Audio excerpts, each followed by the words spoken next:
morning. I'm getting ready to go on a trip and I have not packed one thing. So of course now I'm going to just waste more time. So there's something, I live in Edenton, North Carolina, and we have this awesome thing happening. We have like basically what they call it like the Major League Baseball of bass fishing. And so these boats are everywhere. These guys are everywhere. Look, there's a nitro boat right there. They're sponsored.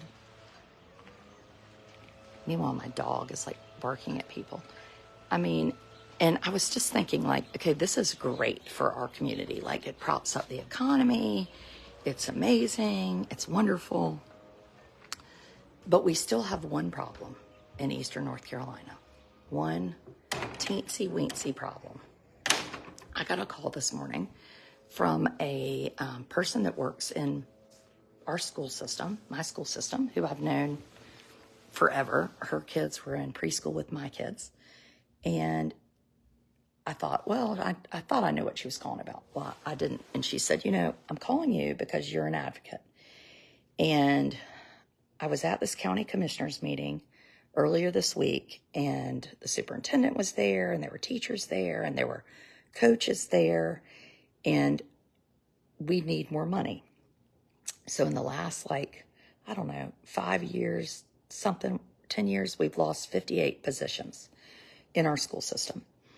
And we need money from our county commissioners to have things like AP courses or to pay our staff so that they'll stay. Like right now, if we have like an athletic director, I think the way I understand it is our person makes less than an assistant in a nearby county.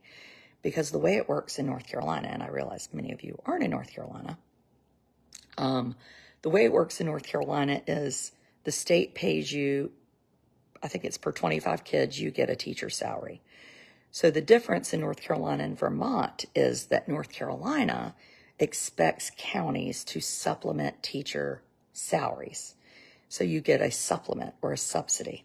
So in Vermont, everybody gets the same. There is no county differentiation, which to me helps the state, right? So recently we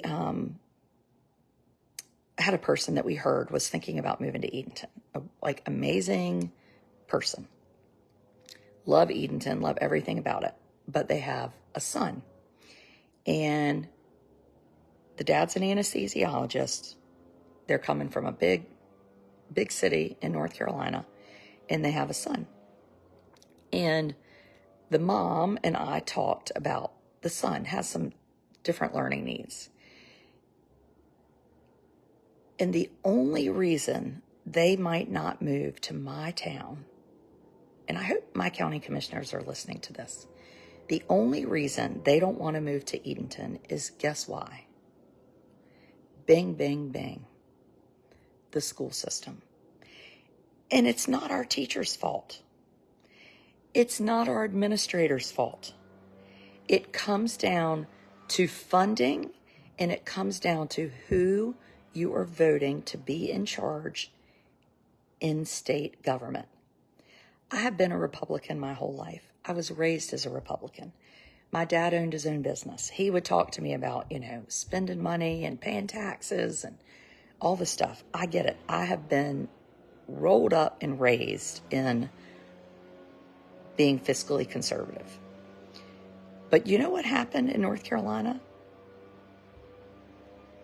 The people in state government, for the most part, broke bad.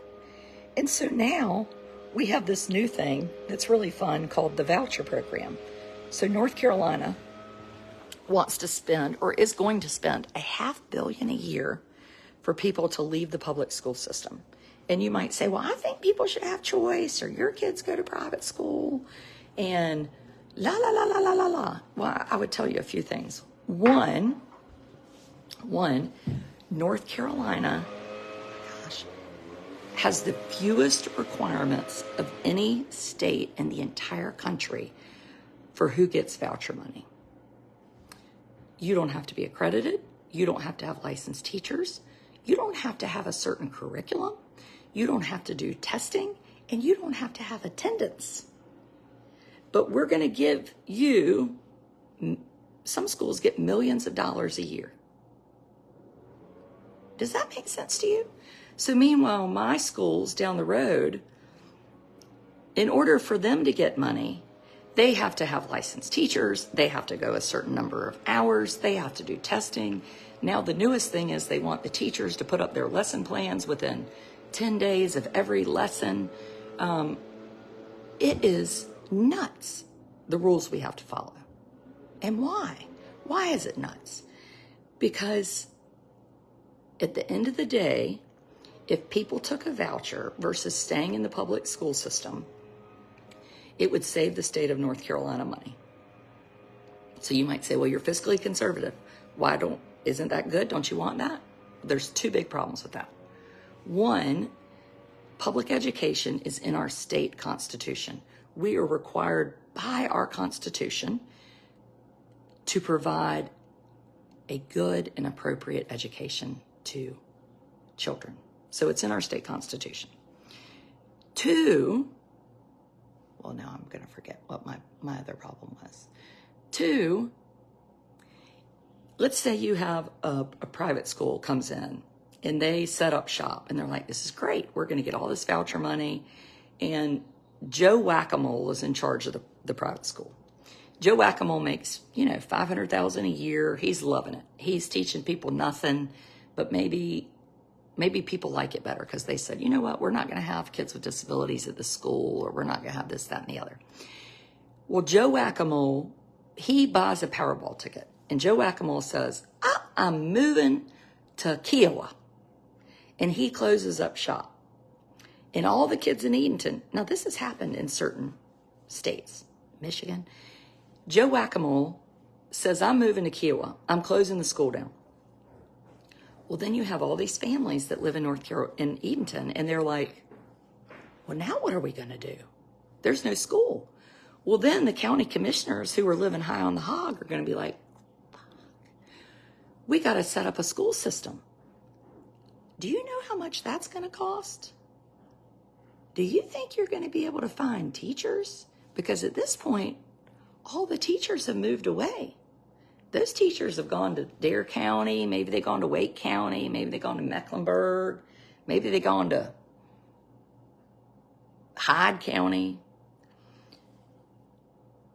And then there's no public school system, which is not legal. So that's a problem. The other thing is, Eastern North Carolina is an amazing, beautiful place. I mean, I just showed you. There is a bass tournament.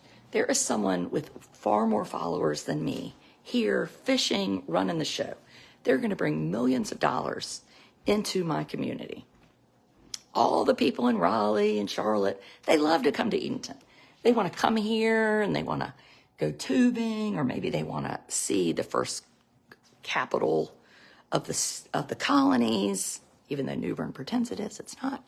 And the oldest brick courthouse in the country, all right here. Recently, houses are selling for so much where I live. I mean, I could no more afford to live where I live now.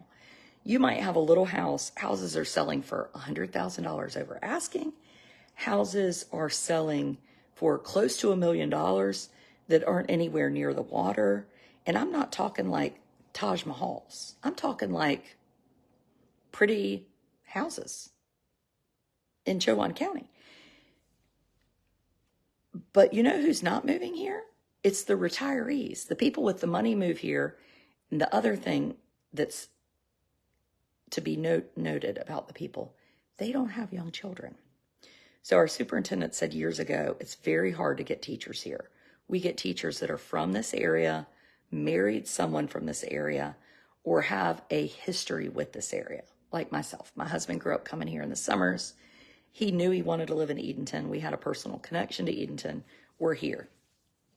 Would we have lived in Raleigh and been like, we're going to move to Edenton and spend the same on a house that we would in Wake County, yet our school system has a real difficulty finding a teacher. an AP class. You know, in Wake County, if you go to Broughton High School, they don't let you take community college classes. You know why? Because they want to keep up their funding for their AP courses, because they know when you get to college, the more AP courses you have, the better you do in college. Like, I like to do what people in these big cities are doing. They smart. And so we want to do what they're doing. People will not move here because the schools are underfunded. If you fund the schools, they will come. If you fund the schools, they will come. And when people come here, it builds up local businesses. More neighborhoods are built. Maybe a new boat business comes. Maybe the bass people set up shop.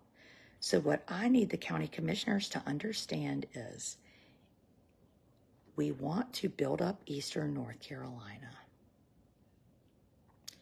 We have got to support our public school system, because at the end of the day, we will bring in more money to pay the difference.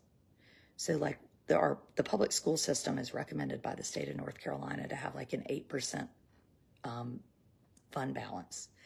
And you're not supposed to send 8%, where I think in my county, they have about 20% sent in an account. They're not recommended to have 20%.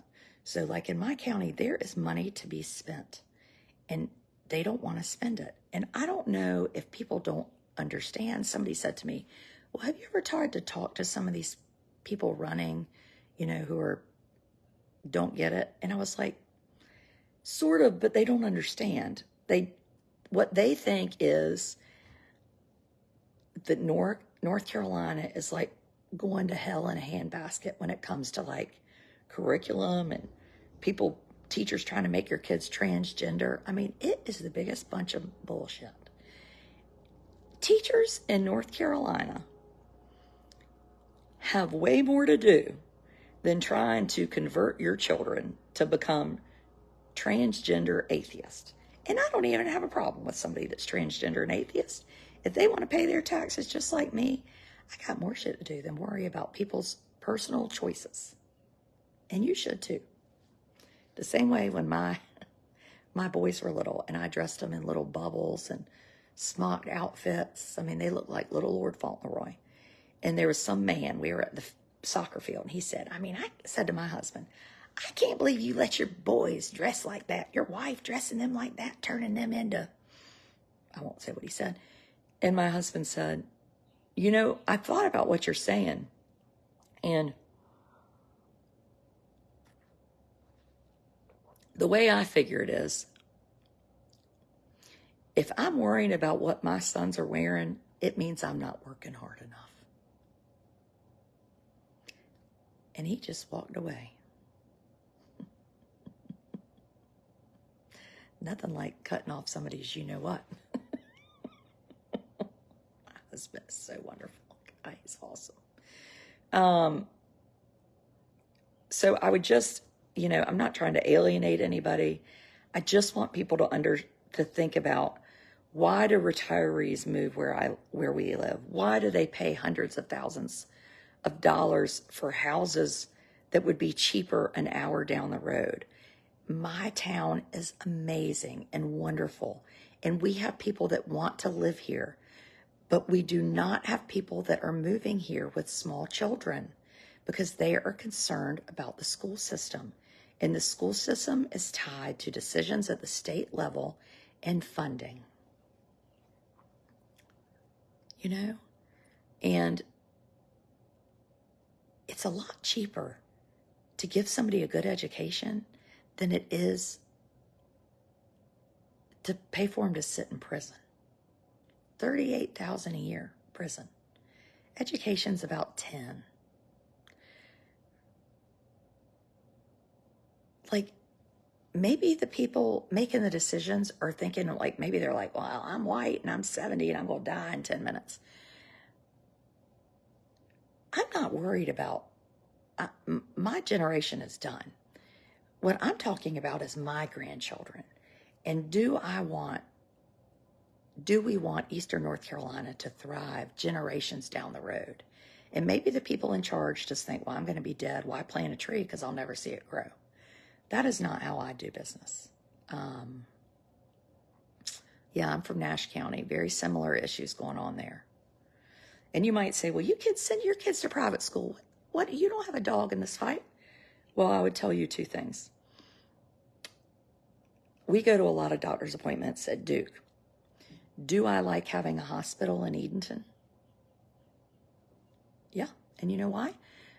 Because sometimes people cut their knee, or sometimes I want to go see my family physician, or sometimes I want to get a camp physical. Do I like going up to Duke for my son's pediatric psychiatrist appointment? Yeah. There's no pediatric psychiatrist in my town.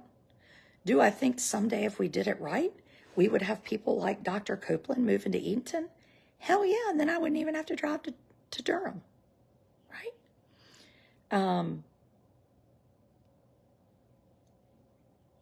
North Carolina, you get the CAT bus. If you don't like the CAT bus or you don't like the school bus, they don't give you money to drive to school.